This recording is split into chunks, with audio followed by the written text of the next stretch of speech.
नमस्कार साथियों, हाल ही में राजस्थान सरकार के मुख्यमंत्री श्री भजन लाल जी ने एक आदेश जारी किया है जो साफ तौर पर मेल जेंडर की हत्या होती हुई दिखाई दे रही है। उसका रीज़न ये है कि अब आने वाली आगामी सभी थर्ड ग्रेड शिक्षक भर्तियों में माननीय भजन लाल जी ने, राजस्थान के मुख्यमंत्री साहब ने साफ तौर से बोल दिया है कि अब मैं 50% रिजर्वेशन महिलाओं को देने जा रहा हूँ। मुख्यमंत्री महोदय, आपका आदेश बहुत सही है महिलाओं के हक के लिए, लेकिन क्या आप उस हक के लिए देख रहे हो कि आपने 33% से इनका 17% बढ़ा करके 50% किया है और मेल जेंडर्स को 17% को बेरोजगारी की राह देखने को मिली।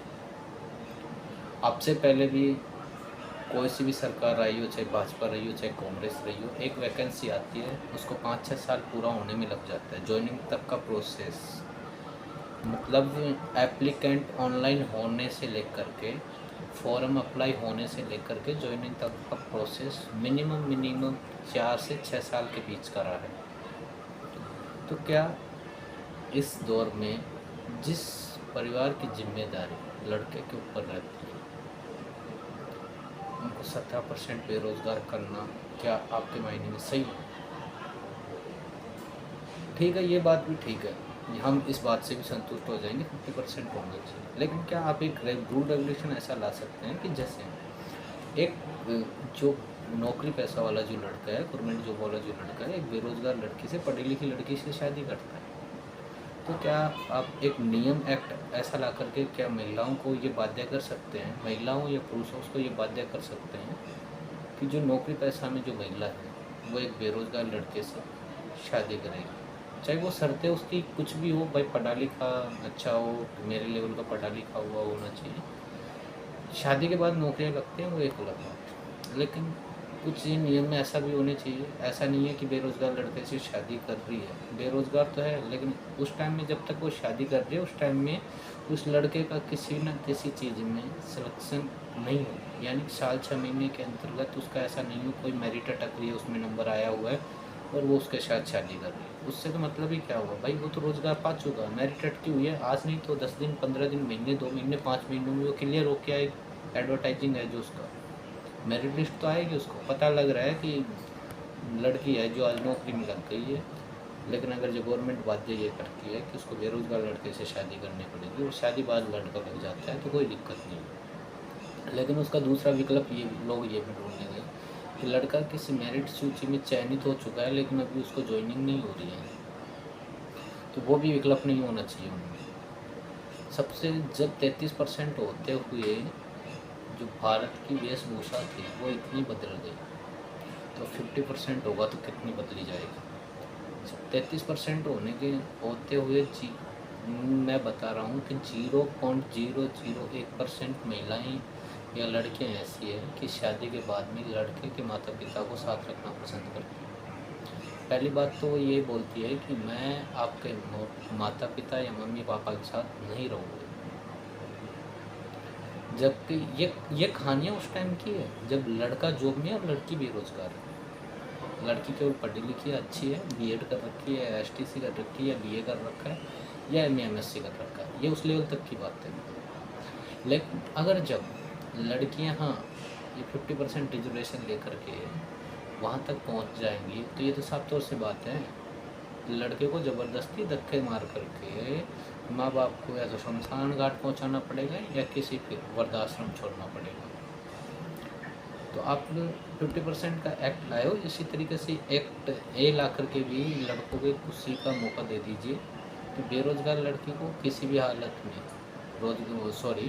एक रोजगार जो पा चुकी लड़की है उसको एक बेरोजगार लड़के से शादी करनी पड़ेगी। उसकी वो क्वालिफिकेशन तय कर सकती है कि भाई वो मेरे लेवल का होना चाहिए, पढ़ा लिखा होना चाहिए, आगे कुछ कर सकते, वो एक अलग मायने रखता है।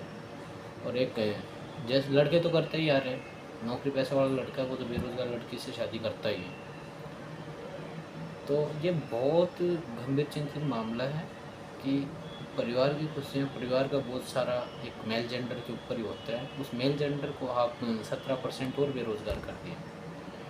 दूसरी बात ये हो रहा है कि जब इनको रिजर्वेशन दिया जाए तो इनको जनरल कैटेगरीज नहीं दी जाए।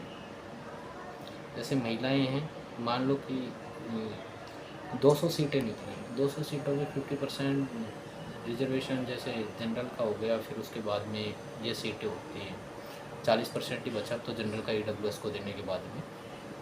तो उसमें ऐसा नहीं है, जैसे SC की मान लो 200 सीटों में से 30 सीटें आई हैं या 32 सीटें आई हैं। अब 32 सीटों में से अब 50% देने के बाद में तो 16 सीटें तो लड़कियों की हो गई और 16 लड़कों की हो गई 200 में से, मतलब 32 सीटें आई। 16% रिजर्वेशन हुआ तो 32 सीटें आई 200 सीटों में से। ऐसी कैटेगरी हो गई, किसी भी कैटेगरी की मान लो। उसमें अगर जो कोई महिला मेल का कट ऑफ फाइट कर रही है तो उसको मेल की सीट नहीं दी जाए, उसको उसी की सीट पे रखा जाए, क्योंकि वो 2 हक मार रही है। जबकि 50% होने का मतलब है कि आप बराबर हो चुकी हो, आप मेल की सीट पे नहीं जा सकती। लेकिन इस पे अभी तक कोई समीक्षा नहीं बैठाई गई, इस पे कोई विश्लेषण नहीं किया गया। ये मतलब कुल मिला के बात ये है कि राज्य सरकार लड़कों को उग्र आंदोलन करने के लिए प्रोत्साहित कर रही है, ताकि इनके ऊपर मुकदमे लगा करके, इनको बेरोज़गार बना करके, इनको हम आने वाले फिर 5 सालों में हमारे डंडे झंडे पकड़ाएं। तो ये तो बहुत गलत है।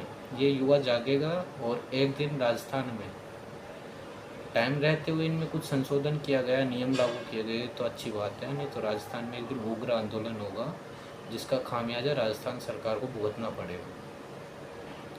और ये ज़्यादा दिन नहीं, बहुत ही जल्द हो जाएगा। अगर कुछ अपडेट आती है तो ठीक है, नहीं तो ये रीट भर्ती कंप्लीट होने से पहले पहले बहुत तगड़ा आंदोलन हो जाएगा, जिसकी जिम्मेदारी शासन प्रशासन खुद स्वयं की होगी।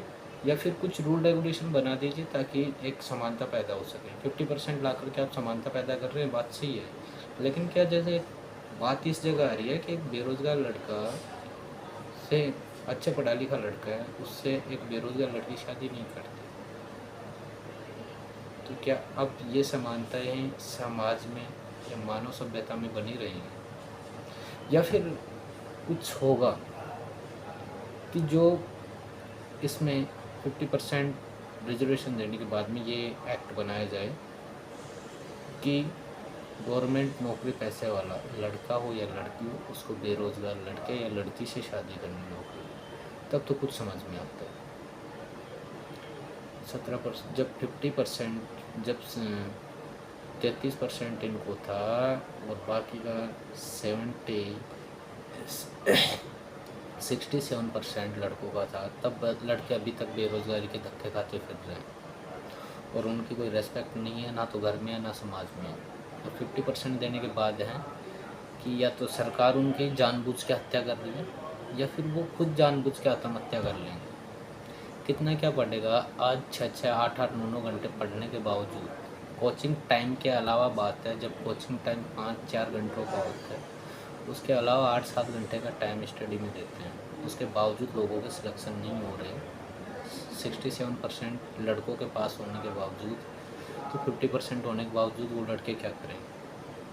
क्या 24 घंटे पढ़ाई पे रहेंगे? उनका नहाना, डेली दिनचर्या और बाकी चीज़ें नहीं होंगी? ये बहुत गंभीर और चिंतित सवाल है।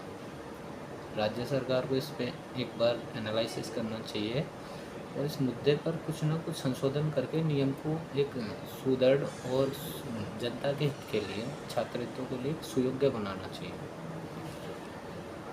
तो देखते हैं क्या होता है। इस रीट भर्ती से पहले पहले संशोधन हुए तो ठीक है, नहीं आंदोलन तो होगा, ये तो कंफर्म है।